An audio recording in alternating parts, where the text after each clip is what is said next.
بسم اللہ الرحمن الرحیم الحمدللہ رب العالمین وصلی اللہ علی محمد وآلہ الطاہرین ولعنۃ اللہ علی اعدائہم اجمعین الی قیام یوم الدین وقال اللہ تعالی وهو اصدق القائلین بقیۃ اللہ خیر لکم ان کنتم مؤمنین۔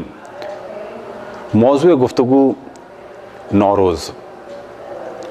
جیسا کہ آپ کے علم میں ہے کہ نوروز کہ جس کے معنی ہے نیا دن، پہلے گفتگو ہو اس عنوان سے کہ نوروز کے معنی کیا ہیں اور کس اعتبار سے یہ نیا دن ہے۔ اب اگر ہم قمری اعتبار سے دیکھیں تو ممکن ہے کہ کبھی نوروز پہلی تاریخ کو ہو، کبھی کسی اور تاریخ کو، اور اگر ہم عیسوی اعتبار سے دیکھیں تو ہمیشہ نوروز 21 مارچ کو ہوتا ہے۔ اب اگر 21 مارچ کو نوروز ہے تو پھر یہ نیا دن کس اعتبار سے ہے؟ یہ وہ سوال ہے جو بعض دفعہ بعض افراد کے ذہن میں آتا ہے۔ تو پہلے مرحلے میں توجہ دلائیں کہ دنیا میں مختلف کیلنڈرز ہیں۔ انڈیا کا کیلنڈر، اسی طرح سے ایران کا کیلنڈر، چائنا کا کیلنڈر، جاپان کا کیلنڈر، عیسوی کیلنڈر، اور اسی طرح سے کیلنڈروں کو پہلے مرحلے میں تقسیم کیا جاتا ہے لونر کیلنڈر کہ جس کا دار و مدار چاند پہ ہے، اور دوسرے کیلنڈر کا دار و مدار سورج کی گردش پہ ہے۔ جب ہم کہتے ہیں عیسوی سال تو اس کا دار و مدار سورج پر ہے، اور جب ہم کہتے ہیں قمری کیلنڈر تو اس کا دار و مدار چاند پر ہے۔ تو نوروز کیا ہے؟ تو ہم توجہ دلائیں کہ زمین کی ایک گردش ہوتی ہے، خود اپنے جانب اپنے گرد گھومتی ہے، اور اس گردش کے ذریعے سے دن اور رات وجود میں آتے ہیں۔ دوسری گردش کا تعلق ہے کہ جو زمین سورج کے گرد گھومتی ہے۔ زمین اپنے گرد ایک چکر لگاتی ہے، اور اس ایک چکر کو کہا جاتا ہے ایک دن اور ایک رات کا ایک دن۔ البتہ جہاں پر نارمل ڈیز ہوں، لیکن اگر قطب میں چلے جائیں تو وہاں اس کا حساب کتاب الگ ہے، لیکن زمین کا اپنے گرد جو ایک پھیرا یا ایک چکر یا ایک راؤنڈ ہے وہ 24 گھنٹے کا ہے، اور زمین کی ایک گردش ہے کہ خود سیارہ حرکت کرتا ہے اور سورج کے گرد گھومتا ہے، اور اس سے سال وجود میں آتا ہے، اور یہ تقریباً 365 دن کا ہوتا ہے۔ اور ان 365 دنوں کو عموماً کیلنڈروں میں ڈیوائیڈ کیا جاتا ہے 12 حصوں میں، اور 12 مہینے بنائے جاتے ہیں، اور ہر کیلنڈر میں یہ مسئلہ ہے تقریباً کہ کچھ دن 31 کے، کچھ دن 30 کے، اور آخر میں ایک لیپ ایئر رکھا جاتا ہے، کچھ جگہوں پر 5 سال کے بعد، کچھ جگہ پر 2 سال کے بعد، وہ ہر کیلنڈر میں الگ ہے تاکہ ان کی تعداد کو برابر کر دیا جائے۔ زمین کی گردش کو 12 حصوں میں ڈیوائیڈ کیا جاتا ہے، اور ہر حصے کو ایک برج کہا جاتا ہے، اور ان برجوں کے نام ہیں مختلف کیلنڈرز میں الگ الگ۔ جب زمین حرکت کرتے ہوئے پہنچتی ہے برج حمل میں، تو جیسے ہی برج حمل میں پہنچتی ہے تو یہ نیا دن ہے، اور جس لحظے زمین برج حمل میں داخل ہوتی ہے تو نئے دن کی ابتدا ہوتی ہے، اور اس نئے دن کو کہا جاتا ہے نوروز۔ اور جس وقت زمین اس برج میں داخل ہوتی ہے یعنی برج حمل میں، اس داخل ہونے کو کہا جاتا ہے تحویل، یعنی اس وقت سال بدل رہا ہے، زمین ایک برج سے دوسرے برج میں داخل ہو گئی، اور اسے ہی کہا جاتا ہے نوروز۔ یہ نوروز ایران میں، افغانستان میں، آذربائیجان میں، ازبکستان میں، چچینیا میں، ترکمانستان میں، اور اسی طرح سے بہت سارے علاقوں میں ایک ملی یعنی نیشنل ڈے کے طور پہ منایا جاتا ہے۔ اب ممکن ہے کوئی سوال کرے کہ ہم اسے کیوں مذہبی اعتبار سے مناتے ہیں، تو اس کے دو جواب ہیں۔ پہلا جواب یہ کہ کسی بھی نبی اور امام سے اگر پوچھا جاتا کہ ہمارے علاقے میں ایک کیلنڈر ہے اور جب نیا دن شروع ہوتا ہے تو ہم کیا کریں، تو بلا شک جواب یہ آتا کہ نیا دن شروع ہوتا ہے تو اللہ سبحانہ و تعالیٰ کا ذکر کرو، نماز پڑھو، عبادت کرو، صدقہ دو، کار خیر انجام دو، اور اسی کے ساتھ ساتھ ایک دوسرے کا خیال کرو، ملنا ملانا رکھو۔ تو ایک اعتبار سے تو دیکھا جاتا ہے نوروز کو کہ جب کچھ لوگ آئے اور آنے کے بعد انہوں نے ائمہ سے سوال کیا کہ ہمارے سال کی ابتدا فلانی دن اور فلانی تاریخ میں ہوتی ہے تو ہم کیا کریں، تو ائمہ نے دعائیں بتائیں۔ دوسرا اس اعتبار سے دیکھا جا سکتا ہے اور دیکھا جاتا ہے کہ جس کا ذکر بعض روایات میں ہوا کہ قمری اعتبار سے تو 18 ذی الحج، معذرت پہلے مرحلے میں بیان کریں، قمری اعتبار سے تو بعثت رسول اللہ 27 رجب کو ہوئی، شمسی اعتبار سے بعثت رسول اللہ صلی اللہ علیہ وآلہ وسلم نوروز کے دن ہے۔ اسی طرح سے روایت میں نقل ہوا کہ عید غدیر 18 ذی الحج کو ہوئی، لیکن شمسی اعتبار سے نوروز کے دن ہوئی، یعنی پہلی فروردین نوروز کے حساب سے، اور اگر کہا جائے تو 21 مارچ۔ تو ایک روایت جناب معلّہ ابن خنیس سے نقل ہوئی، امام جعفر صادق علیہ السلام سے انہوں نے نقل کیا اس روایت کو، اس میں کچھ موضوعات کو ڈسکس کیا کہ یہی وہ دن تھا کہ جس دن اللہ سبحانہ و تعالیٰ نے اپنی نبوت، اپنی توحید کا اور عبادت کا اور رسول اللہ صلی اللہ علیہ وسلم کی نبوت کا اور مولا امیر المؤمنین علیہ السلام اور ائمہ کی امامت کا اقرار لیا بندوں سے۔ تو قمری اعتبار سے، شمسی اعتبار سے یہ دن تھا۔ اور پھر روایت بیان ہوا کہ یہی وہ دن ہے کہ جس دن سورج کی روشنی زمین پر پڑی، یا سورج کی روشنی کا پہلا دن تھا۔ اب ظاہر ہے کہ سورج کی خلقت ہزاروں سال پہلے ہوئی، حضرت آدم سے پہلے ہوئی، لیکن روایت میں بیان ہوا کہ سورج کی خلقت یا سورج کی روشنی کا پہلا دن بھی یہی نوروز تھا۔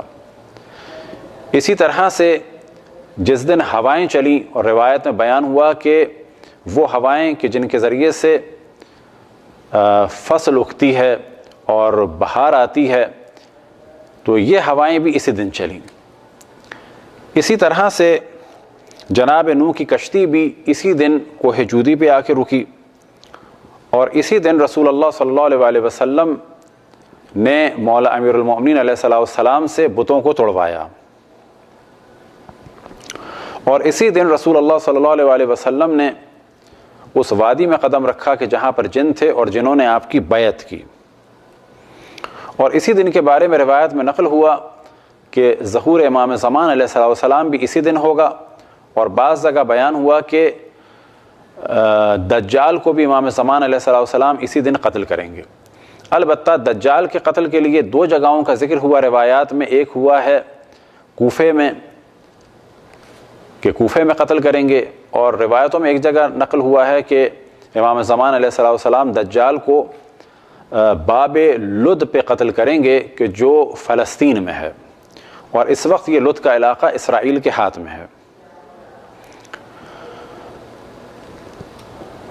کچھ اعمال بیان ہوئے، اور ان اعمال کو بیان کرنے سے پہلے ایک رسم بیان ہو کہ اس دن ایک دوسرے پر مختصر سی مقدار میں، البتہ اس صورت میں جب کسی کو اذیت نہ ہوتی ہو اور اسے پتہ ہو کہ اس وقت محبت میں مجھ پر کچھ پانی پھینکا جا رہا ہے، تو یہ کچھ پانی پھینکنا بھی ایک رسم کے طور پر ہے، اور اس رسم کا دار و مدار ہے کہ روایت میں نقل ہوا کہ جناب حزقیل کہ جو اللہ سبحانہ و تعالیٰ کے ایک پیغمبر تھے، وہ ایک قریے سے گزرے کہ جہاں پر طاعون کی وجہ سے وہ پورا گاؤں ختم ہو چکا تھا۔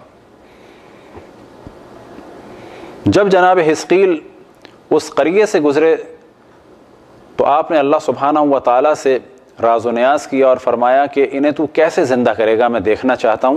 تو اللہ سبحانہ و تعالیٰ نے حکم دیا انہیں کہ ان مردوں پہ کچھ پانی پھینکو تو یہ زندہ ہو جائیں گے۔ تو انہوں نے مردوں پہ پانی ڈالا، اللہ سبحانہ و تعالیٰ سے دعا کی اور یہ مردے زندہ ہو گئے اور ان کی عمریں 30 سال سے لے کر 70 سال تک بڑھ گئیں۔ جس دن یہ واقعہ ہوا تو روایتوں میں بیان ہوا کہ وہ بھی نوروز کا دن تھا، یعنی شمسی اعتبار سے وہ 21 مارچ کا دن تھا۔ تو ان تمام چیزوں کو مد نظر رکھا جائے تو احساس ہوتا ہے کہ یہ دن ایک متبرک دن ہے، لیکن اسی حد تک۔ یہ کہنا کہ یہ اسلام کی خاص عید ہے ایسا نہیں، بلکہ عید بعثت اور عید غدیر اپنی جگہ، ہمیں انہی تاریخوں میں منانا ہے عید بعثت کو اور عید غدیر کو کہ جو اسلامی اعتبار سے منائی جاتی ہیں، لیکن کہا جائے کہ قمری اعتبار سے ان کا یہ دن ہے۔ کچھ اعمال ہیں اس کے جن میں سے ایک یہ کہ روزہ رکھا جائے، اس دن غسل کیا جائے، اچھے کپڑے پہنے جائیں، خوشبو لگائی جائے اور 4 رکعت نماز پڑھی جائے، 2 رکعت کر کے۔ پہلی رکعت میں سورہ حمد کے بعد 11 دفعہ سورہ قدر، دوسری رکعت میں سورہ حمد کے بعد پہلی رکعت میں سورہ حمد کے بعد 10 دفعہ سورہ قدر، دوسری رکعت میں سورہ حمد کے بعد 10 دفعہ سورہ کافرون، پھر اس کے بعد نماز کو ختم کیا جائے تشہد اور سلام کے بعد، پھر دوبارہ ایک نماز پڑھی جائے 2 رکعت اور اس کی پہلی رکعت میں سورہ حمد کے بعد 10 دفعہ سورہ توحید اور دوسری رکعت میں 10 دفعہ قل اعوذ برب الناس یعنی سورہ ناس اور 10 دفعہ قل اعوذ برب الفلق یعنی سورہ فلق کی تلاوت کی جائے۔ اس کے بعد ایک مختصر سی دعا ہے جو مفاتیح الجنان میں موجود ہے، اسے سجدے کے عالم میں پڑھا جائے۔ البتہ اگر دعا کوئی پڑھے تو اچھا ہے اور نہ پڑھے تو بھی کوئی حرج نہیں، اور یہ بھی ممکن ہے کہ اس طرح سے سجدگاہ کو ہاتھ میں رکھ لے، اور یا سجدگاہ بھی اگر ہاتھ میں نہ ہو تو فقط سجدے کی نیت سے سر کو جھکائے اور اس دعا کو پڑھ لے، اور یہ بھی ممکن ہے کہ کوئی اور شخص اسے یہ دعا پڑھوائے اور وہ سجدے کے عالم میں اسے پڑھتا رہے۔ اسی طرح سے ایک مشہور ترین جو دعا ہے نوروز کی تحویل کے وقت کی، وہ ہے یا مقلب القلوب والابصار، اے دلوں کو اور آنکھوں کو پھیرنے والے، بدلنے والے، یا مدبر اللیل والنہار، اے رات اور دن کے بدلنے والے یا انہیں خلق کرنے والے، یا محول الحول والاحوال، اور حالتوں کے بدلنے والے، حول حالنا الی احسن الحال، ہمارے حال کو اچھے حال میں بدل دے۔ یہ ایک دعا ہے کہ جو تحویل کے وقت پڑھی جائے۔ اس کے علاوہ جو بھی نیک کام کیا جائے اچھا ہے، صدقہ دیا جائے اچھا ہے۔ اب یہاں پر ایک موضوع کی جانب ہم توجہ دلاتے ہیں، اور وہ موضوع یہ کہ بعض دفعہ جب نوروز کے بارے میں بات ہوتی ہے تو کہا جاتا ہے کہ یہ مجوسیوں کا کیلنڈر ہے اس وقت جو ایران میں چل رہا ہے،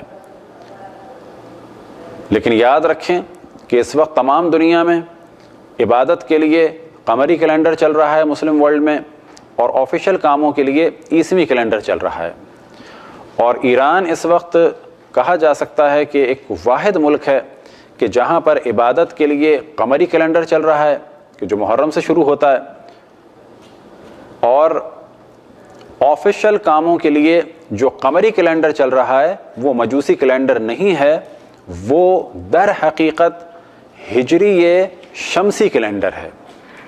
ہجری شمسی اور ہجری قمری کیلنڈر کا فرق کیا ہے تو وہ ہم آپ کی خدمت میں بیان کریں۔ ہجری قمری کا تعلق ہے چاند پر، اور اس کے 12 مہینے ہیں۔ محرم پہلا مہینہ ہے اور ذی الحجہ آخری مہینہ ہے، اور اس کا دار و مدار ہے چاند پر۔ ابتدا اس کی کس سے ہے؟ نسبت کس سے ہے؟ ہجرت رسول اللہ صلی اللہ علیہ وآلہ وسلم سے، اور 1336واں سال چل رہا ہے۔ اب اگر آپ توجہ دیں ہجری قمری کیلنڈر کیا ہے، ہجری شمسی کیلنڈر کیا ہے، تو ایران میں جو کیلنڈر چل رہا ہے وہ ہجری شمسی چل رہا ہے. اس کا دار و مدار بھی رسول اللہ صلی اللہ علیہ وآلہ وسلم کی ہجرت پر ہے. اس کی ابتدا مجوسیوں کی ابتدا یا اس کی ابتدا کوئی اور ابتدا نہیں ہے. اس وقت جو ایران کا سال چل رہا ہے وہ ہے 1393. اس وقت کل سے جو سال شروع ہوگا وہ ہو جائے گا 1394 اور پہلا مہینہ اس کا ہوگا 1394 کا. اور 1394 سے مراد یہ ہے کہ شمسی اعتبار سے یعنی سورج کی تاریخوں کے اعتبار سے 1394 ایئر ہوئے ہیں رسول اللہ صلی اللہ علیہ وآلہ وسلم کی ہجرت کو. اور قمری اعتبار سے 1436. تو یہ فرق ہے شمسی اور قمری میں. پس معلوم ہوا کہ ایران میں جو قمری تاریخ ہے وہ بھی اسلامی ہے اور ایران میں جو شمسی تاریخ ہے وہ بھی اسلامی ہے. اور کہا جا سکتا ہے کہ یہ ایک واحد ملک ہے کہ جہاں پر دونوں تاریخیں رسول اللہ صلی اللہ علیہ وآلہ وسلم کی ہجرت پر ان کا دار و مدار ہے. یہ جو شمسی تاریخیں ہیں یہ ایک تحریک چلی تھی مشروطے کی، اس زمانے میں شروع ہوئی تھی، اور اس تاریخ کے جو شروع کرنے والے تھے ان کا نام تھا مرزا عبدالغفار خان نجم الدولہ اصفہانی. یہ اپنے زمانے کے ایسٹرونومسٹ تھے اور میتھمیٹیشین تھے. انہوں نے ان تاریخوں کا حساب کتاب کیا تھا. بس آخر میں دوبارہ ہم گفتگو کریں کہ ایک شمسی قمری ہے، ایک شمسی ایک ہجری قمری ہے اور ایک ہجری شمسی ہے. وہاں دونوں کیلنڈر اسلام کے مطابق ہیں. اور کل جو پہلا دن ہے یہ نوروز کا مانا جاتا ہے اس اعتبار سے کہ یہ اسلامی ہجری شمسی تاریخ کا پہلا دن ہے. خداوند تبارک و تعالیٰ سے دعا ہے کہ ہمیں اپنے رسول، اپنی حجتوں، خصوصاً امام زمان علیہ السلام کی معرفت اور اطاعت کی توفیق عطا فرمائے. ہمارا ہر دن اللہ سبحانہ و تعالیٰ کی بندگی میں اور اطاعت میں گزرے. ہر وہ دن عید کا دن ہے جس دن گناہ نہ کیا جائے، اور بلا شک مومن کا ہر دن عید کا دن اس اعتبار سے ہونا چاہیے کہ وہ اللہ سبحانہ و تعالیٰ کی معصیت نہ کرے. دعا ہے کہ خداوند تبارک و تعالیٰ ساری دنیا میں اہل بیت علیہ السلام کے چاہنے والوں کو خصوصاً اور تمام انسانوں کو عموماً صحت اور سلامتی اور عافیت سے نوازے. دشمنان اہل بیت علیہ السلام کو آپس میں مصروف کر دے. پرچم اسلام کو سربلند فرمائے. خصوصاً مقامات مقدسہ کی حفاظت فرمائے. تمام علماء کرام مراجع الزام کو طول عمر عطا فرمائے. جتنے افراد دنیا میں جہاں جہاں اہل بیت علیہ السلام کی خدمت میں مصروف ہیں ان کی توفیقات میں اضافہ فرمائے. اور جو مقامات مقدسہ کی حفاظت میں مصروف ہیں دنیا میں جہاں جہاں سے آئے ہوئے ہیں ان سب کی طاقت میں، قدرت میں، عظمت میں، صولت میں، شوکت میں، ہیبت میں اضافہ فرمائے اور دشمنوں پر انہیں غلبہ عطا فرمائے اور امام کے ظہور میں تعجیل فرمائے. ہم سب کو ان کے آوان اور انصار میں شامل فرمائے.